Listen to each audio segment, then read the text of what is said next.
नमस्कार नीमच टुडे में आपका स्वागत है और मैं हूं आपके साथ तबरेज़ अगवान। आज अपना नामांकन उठाने का आखिरी दिन था और सिर्फ आधे घंटे पहले जो जावद से ताल ठोक रहे थे राजकुमार अहीर, उन्होंने अपना नामांकन उठा लिया है। किस तरह की जो बातें सामने निकल कर आ रही थी कि कमलनाथ जी का प्रेशर है, दूसरी तरफ कार्यकर्ताओं का प्रेशर है। कार्यकर्ताओं का प्रेशर था कि वे चुनाव लड़े, तो दूसरी तरफ कमलनाथ का प्रेशर था कि वे चुनाव नहीं लड़े, बगावत नहीं होने चाहिए, किसी भी हालत में जो है वे जावद की सीट निकलना चाहिए। इसको देखते हैं आप जो तस्वीर देख रहे हैं, प्रभारी नूरी खान भी यहाँ पर मौजूद है, इसके साथ ही राजकुमार अहीर भी मौजूद है। तो मैडम स्वागत है नीमच टुडे में। पहले तो आप ये बताइए, हमारे नीमच का इतिहास रहा है कि बगावत यहाँ पर समय समय पर होती रही है, आपने कौन सा कलमा पढ़ के फूका है कान में, हम एक के बाद एक उठाए? देखिए, सबसे बड़ी बात ये है कि ये जो भी साथी नाराज़ हैं ये कांग्रेस के ज़मीनी कार्यकर्ता हैं और मैं खुद भी एक कार्यकर्ता हूँ, तो मैं बेहतर तरीके से उनकी भावना को समझ सकती हूँ।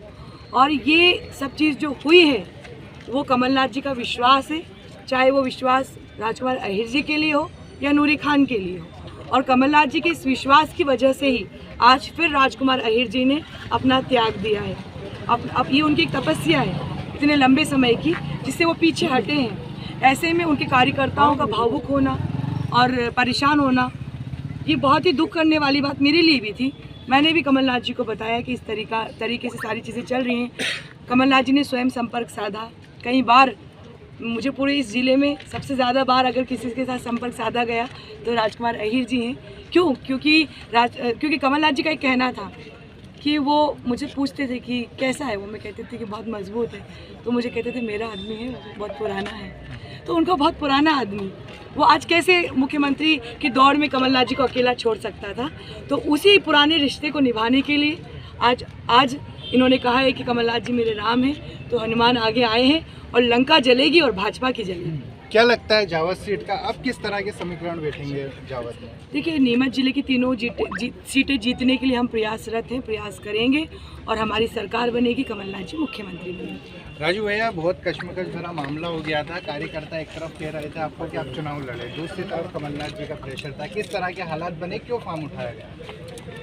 मैंने कार्यकर्ताओं से कहा था, उन्होंने कहा राजकुमार भैया फॉर्म भरो, तो मैंने फॉर्म भी भरा। मैंने आदरणीय कमलनाथ जी को भी कह दिया था कि मैं फॉर्म भरूँगा, तो उन्होंने बोला कोई दिक्कत नहीं है, आप फॉर्म भरो, कार्यकर्ताओं की बात को सुनो। मैं लगातार 3 दिन क्षेत्र के दौरे पे था, हर कार्यकर्ता ये चाहता था कि राजू भैया 20 साल हो गए आपकी सेवा को, आपको फॉर्म भरना है और फॉर्म नहीं उठाना, आपको चुनाव लड़ना। बिल्कुल आज भी सुबह से 11 बजे मैंने कार्यकर्ताओं को बुलाया था कि आप लोगों का जो फैसला होगा वो मेरा फैसला होगा और वही फैसले से मैं आपको अवगत कर रहा हूँ। कमलनाथ जी से सुबह भी बात हुई है, मैडम की भी बात हुई है, फिर अभी हमारी 15 मिनट पहले भी कमलनाथ जी से बात हुई है। मैंने इनकी भावनाओं को, सबकी बात सुनी। लोगों में आक्रोश है, रोष है, गुस्सा बहुत है कि राजू भैया चुनाव लड़ो, और मुझे कई फ़ोन आ रहे हैं कि राजू भैया चुनाव लड़ो, हम जिताएंगे।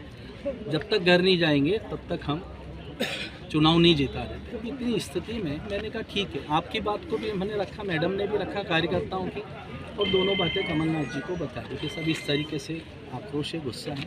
उन्होंने बोला राजकुमार तुम मुझे मुख्यमंत्री देखना चाहते हो? मैंने निश्चित रूप से, हम आपके लिए लड़ मर रहे हैं और आप हमारे राम हैं, मैं आपका हनुमान हूँ। फिर जो आखिरी में राम कहेंगे वो मुझे मानना। मैंने इन लोगों से बोला कि आप लोग बताओ, जो कमलनाथ जी का फैसला वो मंजूर है? तो कार्यकर्ताओं ने कहा हमें मंजूर है। इसी बात को मैंने आगे बढ़ाया है। दूसरा, मैं अपने साथियों से जो मेरे साथ आज नहीं पहुंच पाए, तो मैं उनसे माफ़ी भी चाहता हूं आपके माध्यम से कि आपकी भावनाओं के कारण मैं चुनाव लड़ा था और आपकी भावनाओं को मैंने आदरणीय कमलनाथ जी को बता दिया था। लेकिन कमलनाथ जी ने एक शब्द कहा, राजकुमार तुम मेरे अपने हो, तुम चुनाव मत लड़ो और कार्यकर्ताओं को समझाओ। तो मैं आज कार्यकर्ताओं को बात कर रहा हूँ, समझा रहा हूँ और कोशिश कर रहा हूँ उनकी नाराज़गी दूर। अब मेरे 2 सवाल है आपसे कि आप समंदर पटेल के साथ हमें मंच पर दिखाई देंगे। दूसरी बात है जो आपके कार्यकर्ताओं की तरफ से कही जा रही है कि वे काम समंदर पटेल के लिए नहीं करेंगे, क्या कहना है? ना आपको कि कुछ नाराज़गी है, गुस्सा है इस बात को लेके। कहीं ना कहीं हाईकमान से कोई निर्णय गलत हुआ, जैसे 13 में हुआ था और यही वहाँ से 18 में मेरे खिलाफ निर्दलीय लड़े, तो कार्यकर्ताओं इस बात का गुस्सा आता है ना कि जो कल तक राजू भैया जीत रहे तो उनको हराने में मुख्य थे।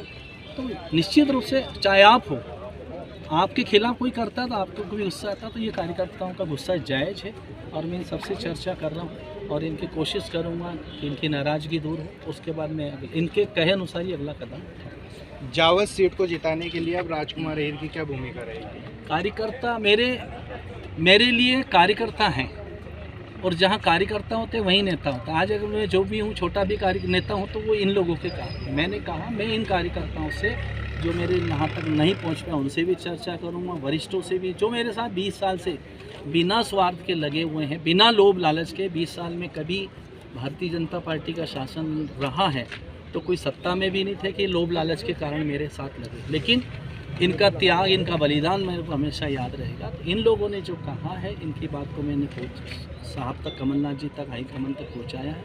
मैं इनकी कुछ नाराज़गी अब बात हो गई राजनीति की, चाय की चौपाल और सोशल मीडिया की एक बात को क्लियर कर लेते हैं। बताया जा रहा था सोशल मीडिया पर कई पोस्टें वायरल हो रही थी 2-3 दिन से कि राजकुमार अहीर अगर चुनाव लड़ते हैं तो सकलेचा की तरफ से माल मिलने वाला है, और अगर नहीं लड़ते हैं तो समझ